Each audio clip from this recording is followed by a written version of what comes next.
Sim debrief take 2.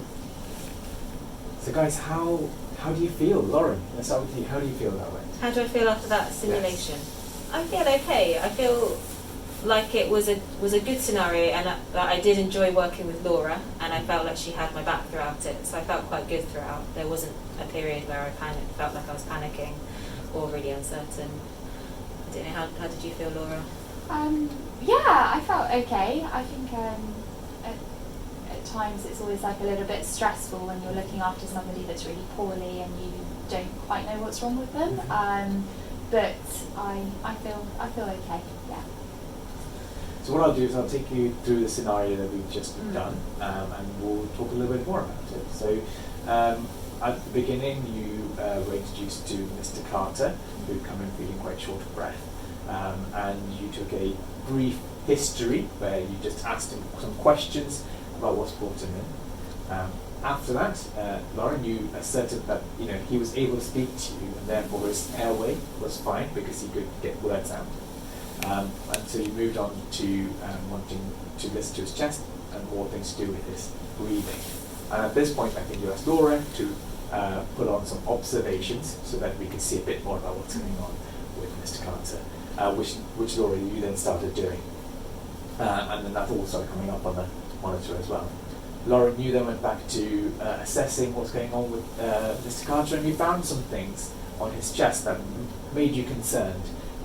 So from what I could see, so then you escalated that. You also told Laura what was going on, and you sort of came up with a plan together going forward. And as you went on to other bits of your examination, and you found things, you found his blood pressure was low, you decided that you wanted to get some bloods from him and started him on some fluids as well.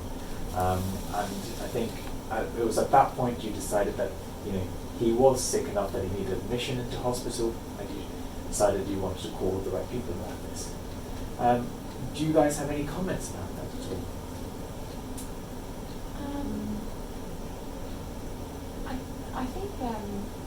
I think it was helpful that Lauren was doing that AT assessment because it made sure that we were assessing him in an order of priority of what is most important and what would be more worrying. And I didn't quite, because I know you were listening to the chest zone, but I didn't quite catch what that outcome was, apart from that you were concerned. So I don't know, what was it that you heard when you listened? So when I listened to his chest, the left side of his chest sounded very normal. I could hear air coming in and out well. But on the right side at the bottom, there were just quite a few crackles, and it sounded quite coarse. And so that made me think that there might be something going on there, and the top diagnosis for sort of most likely things, given what we had discussed in his history, was that he probably had a chest infection.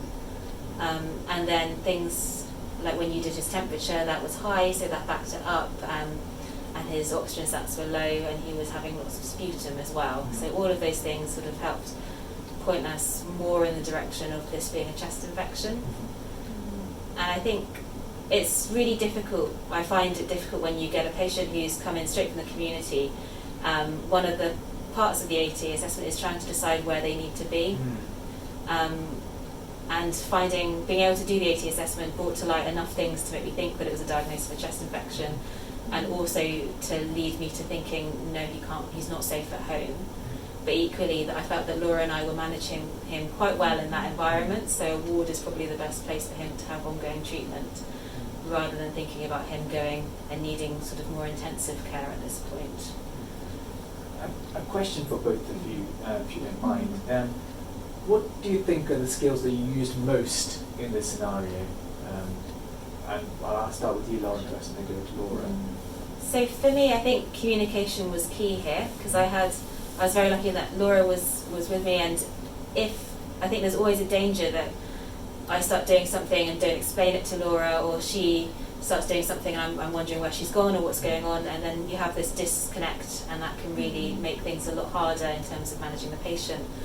So I think communication was key for me, and I felt that it was really easy with Laura to sort of maintain eye contact and have our own conversations. And I really liked the fact that when Laura put the sats on Probon, she told me as well that the sats were 90%, rather than just sort of leaving it and waiting for me to notice. I felt that was really good communication.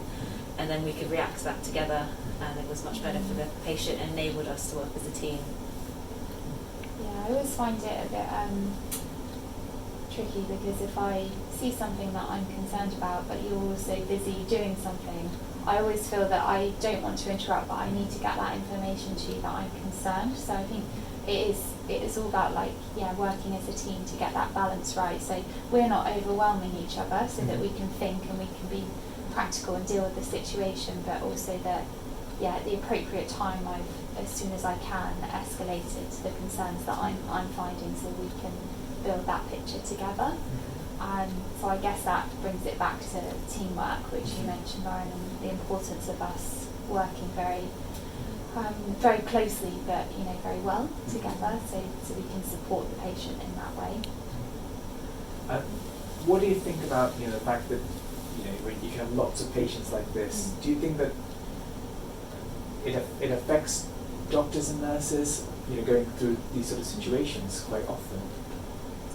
I think it definitely does affect doctors and nurses, and all members of the team who work in the department, to be around people that are having quite often their worst day and feeling really anxious, and I think that sort of brings it back to how much you have to be a professional in all situations, because it can be quite reassuring to patients to see you working in a professional management way and interacting well with each other, and that can be quite reassuring that they're in good hands and that you've got a plan.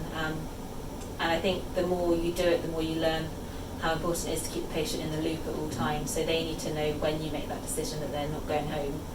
They need to know what we think's going on, and rather than just putting sort of a SATS probe on their finger, it's really important, and Laura did it really well, sort of just saying, I'm just going to put the SATS probe on your finger now.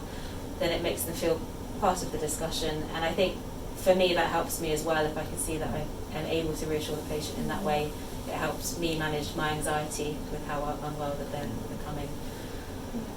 I think it's always really difficult, because you don't want to frighten the patient, and you want them to feel calm, but you also have to be really honest about the fact that they're obviously not very well, and like Lauren said, just keeping them in the loop about what's going on. And I always find that quite difficult, because yes, you want to reassure them, and that is a big part of our roles, but you have to keep them informed that they're not very well. Like Lauren says, they might have to stay in hospital, and there is an issue that we need to help sort for them.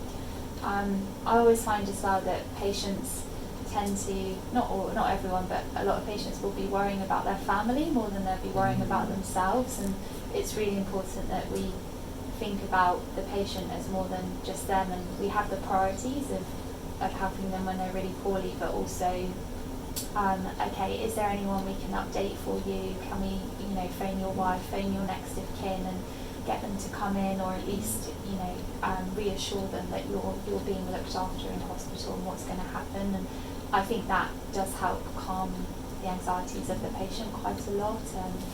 But obviously it has to come second to prioritising, making sure they're stable and well. What I find really interesting, that something both of you mentioned, is that you mentioned communication skills, and you can mention that in the context of talking to each other, but also in the context of talking to patients. Do you think it's different in terms of communicating between each other and also communicating with patients? I think a big way in how I have to modify my communication when I talk to patients is that, especially when you get to know members of your team, I can use, I suppose you could call it medical jargon, to relay ideas really quickly. And then sort of, if I say to Laura, his SATs are 88, can I have a non-rebreathe mask? She'll know exactly what I mean immediately, whereas that, it could be very confusing and quite anxiety-provoking for the patient. So I think in terms of modifying my communication, I sort of would say that to my team, and then say to the patient, I'm a bit worried that you're having trouble with your breathing and you need a bit more oxygen, so we'll just pop a mask on. And I think that's the main way that it differs for me, but I think the sort of core principles of being respectful in your communication, making sure that the person has the time to focus on what you're saying to them, they're not in the middle of something, and that you can maintain sort of eye contact and sort of encourage them to respond to what you're saying, so that you know that it's been heard, are the same regardless of whether it's your peer or your patient. Yeah, I agree. I think it's just being mindful that the patient might not always understand what we're saying or what's going on, and just making sure you allow that time to say, oh, you know, Mr. Carter, so this is what's happening, and did you understand what this meant, and do you have any questions? Because I think, you know, obviously if we're rushing and the person's very unstable, then that's very challenging, but I think if there is that time to have that moment of conversation, it's really helpful for them, and just remembering that. Thank you both for joining us today. Well, thank you.